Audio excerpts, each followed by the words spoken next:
Bienvenue à une nouvelle vidéo de Sur la Trotte. On se retrouve désormais en Nouvelle-Écosse lors de notre voyage de l'été 2022 dans les provinces atlantiques du Canada. Une fois arrivés en Nouvelle-Écosse, nous nous sommes dirigés vers le parc provincial Cap Chignecto. Fait intéressant, les parcs provinciaux de la Nouvelle-Écosse sont gratuits au moment d'enregistrer cette information. La vue du parc était tout simplement splendide.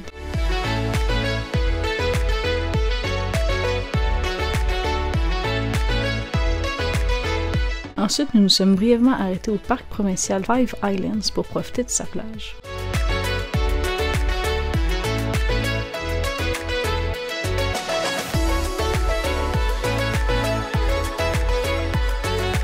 Après avoir passé la nuit à Truro, nous avons marché dans le grand parc Victoria bien aménagé. Une belle chute d'eau était sur notre sentier.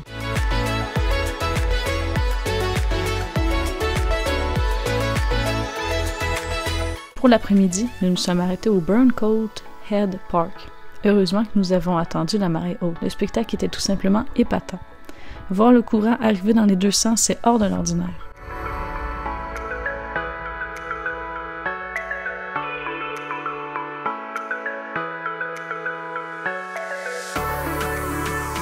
Très belle soirée à Bramber où nous avons eu droit à un magnifique coucher de soleil.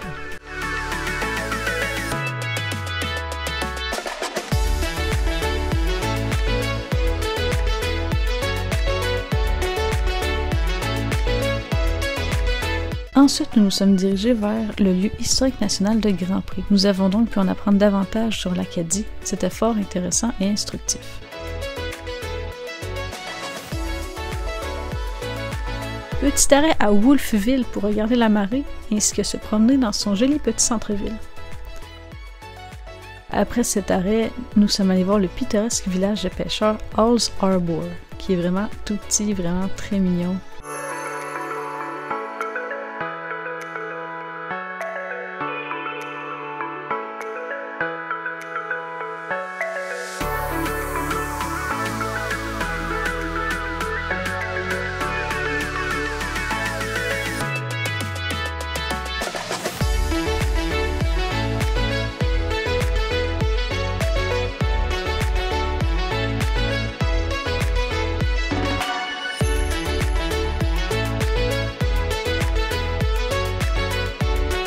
Nous avons dormi dans le petit village de Hampton et nous sommes allés marcher dans ces petites rues.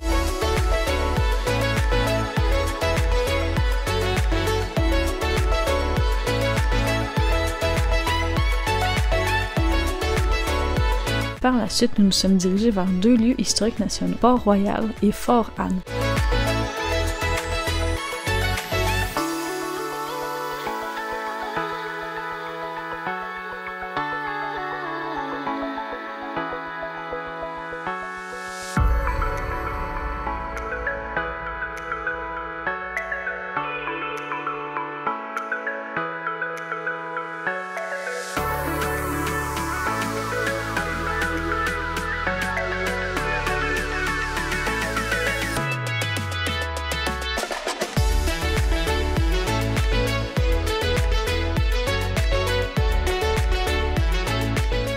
Nous avons terminé cette journée par 3 petites randonnées dans le parc national et lieu historique de Kijimkujik.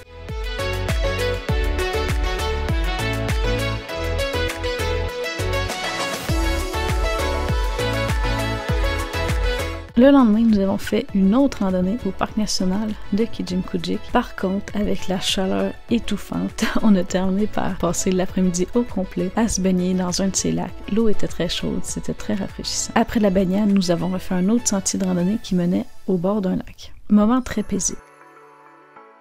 Nous avons passé dans le village Bear River, beaucoup de petites galeries d'art et en prime des maisons sur pilotis très agréables. En passant devant Saint-Bernard, nous avons admiré son église dont sa construction prit 32 ans. À pointe de l'église se trouve la plus haute église en bois d'Amérique du Nord. Nous avons marché dans le Petit Bois, un parc avec plusieurs sentiers.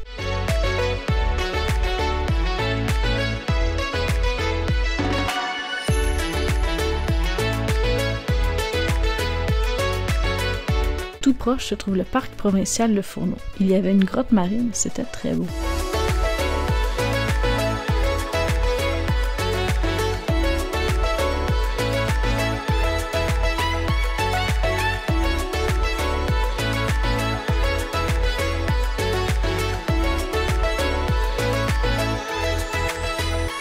la journée s'est terminée avec le parc provincial Fort Maitland. Magnifique plage de sable.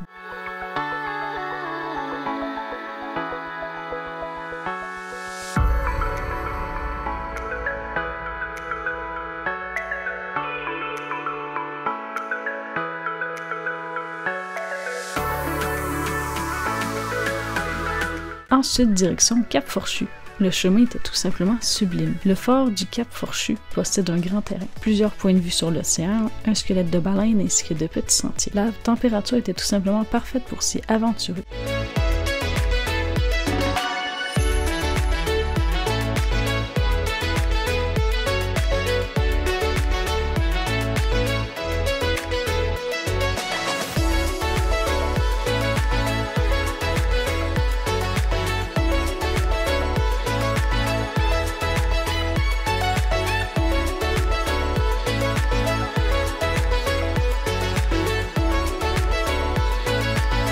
En après-midi, nous nous sommes rendus à Pobnico Point Trail. Il est très impressionnant de se promener proche des gigantesques éoliennes.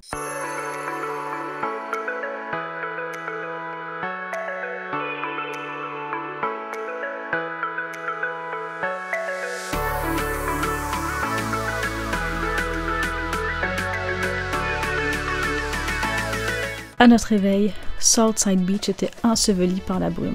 Nous sommes donc allés profiter de la plage de Stony Island, qui était bien ensoleillée. Nous avons emprunté la route des forts qui nous a permis de voir celui de Baccaro Point, situé dans la capitale du Homard,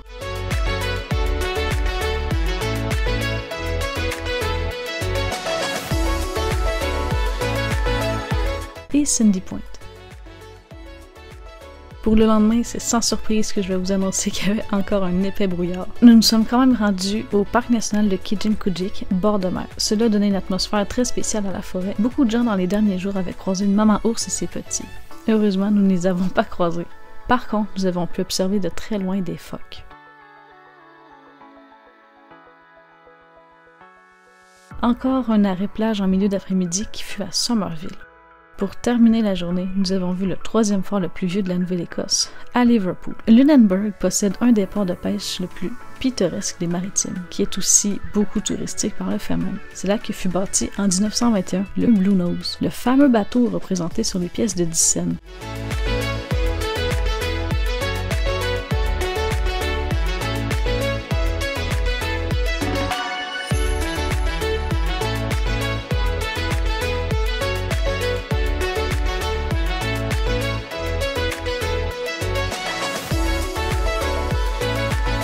Par la suite, un bref arrêt à Mahone Bay. 3 églises plus que centenaires ont été construites une à côté de l'autre face à l'eau. C'est très joli.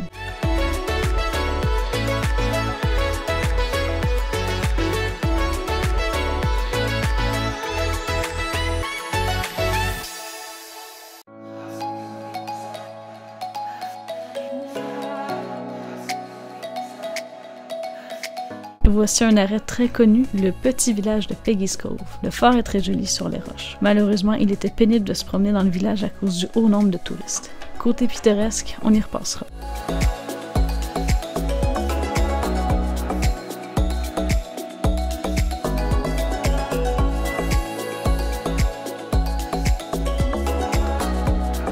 Une fois rendu à Halifax, nous avons commencé par la visite du lieu historique national de la citadelle d'Halifax. Fort intéressant, surtout de la partie musée qui parle de l'histoire des forces canadiennes durant les guerres.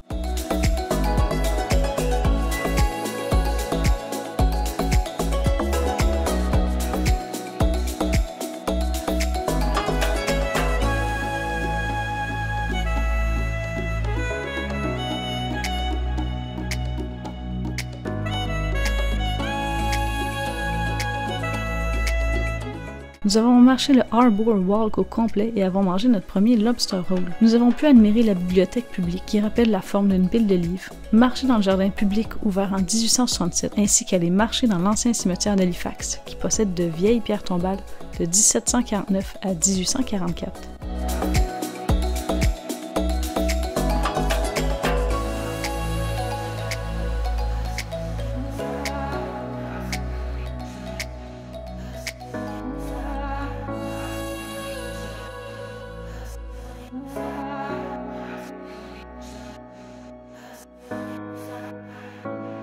Nous nous sommes aussi rendus au Fairway Lawn Cemetery.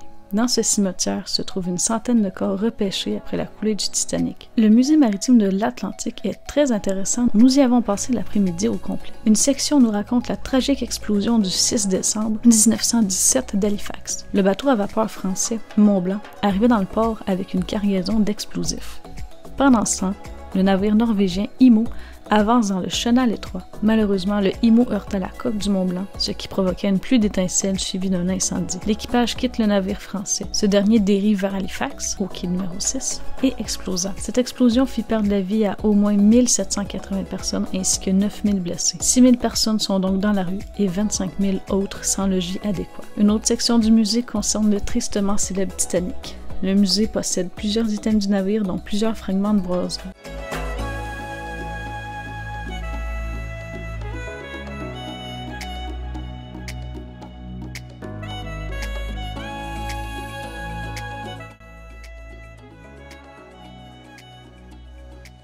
Une fois quitté la capitale de la Nouvelle-Écosse, nous nous sommes arrêtés au parc provincial McCormack's. Nous avons croisé sur notre chemin une belle statue d'araignée à la KOB. Nous voilà enfin rendus sur l'île du Cap-Breton. Nous avons emprunté la Cabot Trail et avons arrêté en chemin se rafraîchir à la plage du parc provincial West Mabou.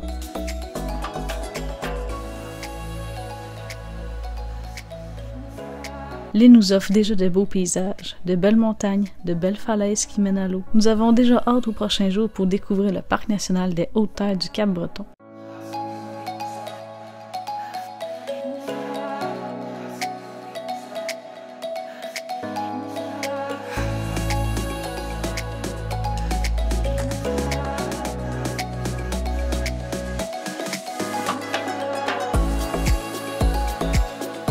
Malgré la pluie, nous nous sommes quand même lancés dans l'exploration du parc national. Fin d'après-midi, ça s'est placé. Sur notre 3e sentier, nous avons pu admirer une belle petite cascade. La Cabot Trail est tout simplement splendide. Les montagnes sont vertigineuses. Le lendemain, nous continuerons à la rouler.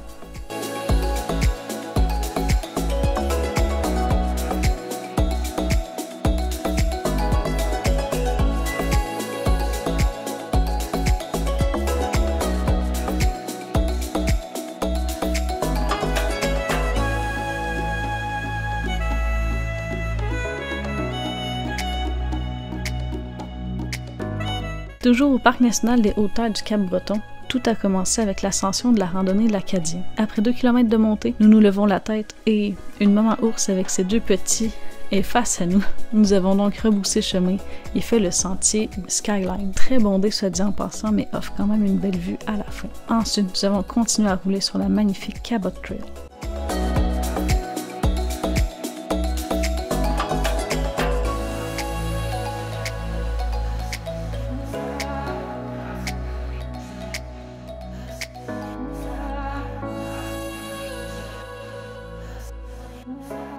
Pour notre dernière journée dans le parc, nous avons fait 2 courtes randonnées qui donnaient sur de beaux points de vue.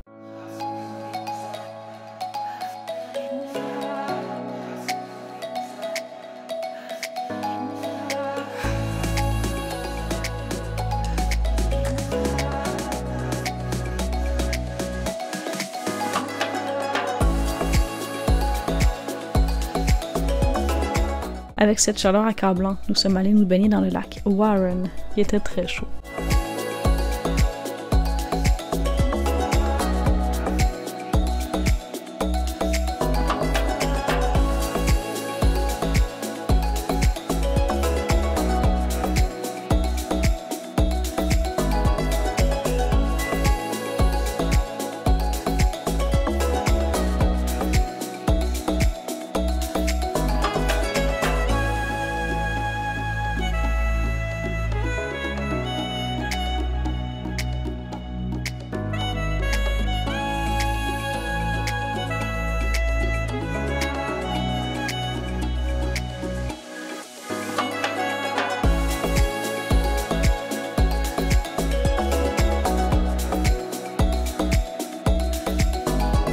Nous sommes allés au Two Rivers Wildlife Park. Plusieurs animaux de la faune canadienne sont présents. Il était très intéressant de lire la fiche descriptive de chaque animal.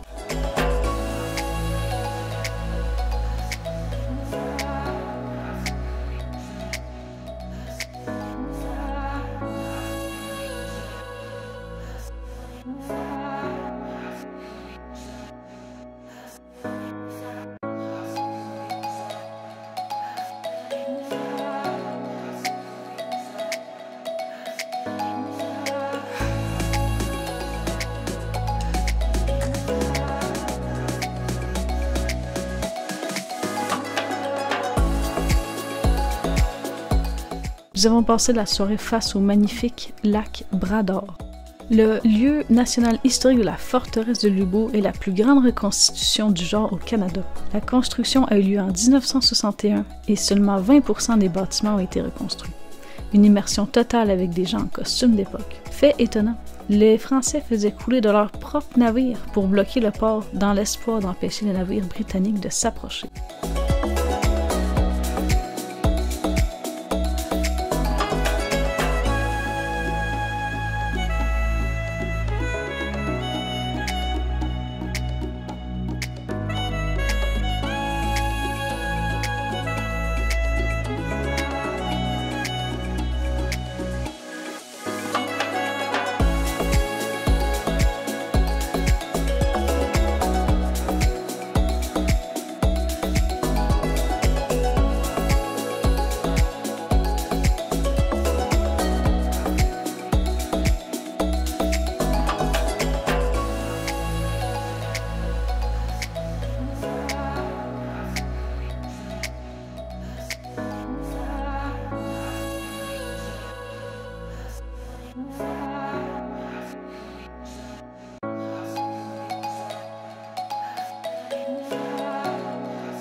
Le lieu historique national Marconi est très intéressant et gratuit. C'est à Glace Bay, le 15 décembre 1902, que Marconi inaugura l'ère des télécommunications modernes. Merci Marconi pour l'avancée dans les télécommunications.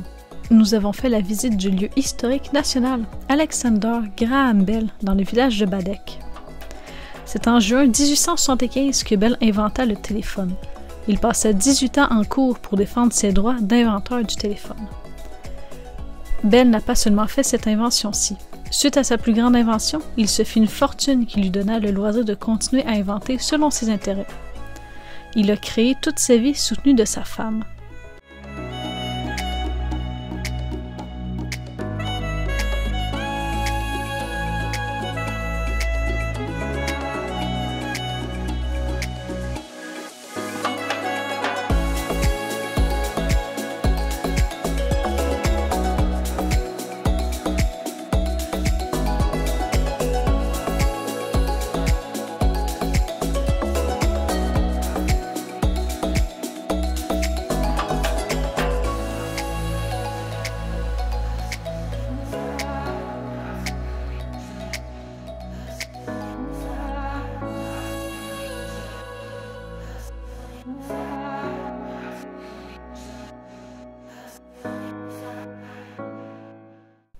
Après cette exposition, qui nous en a grandement appris sur Bell, nous nous sommes arrêtés à Pictou pour souper et se promener dans le village ayant une très belle architecture.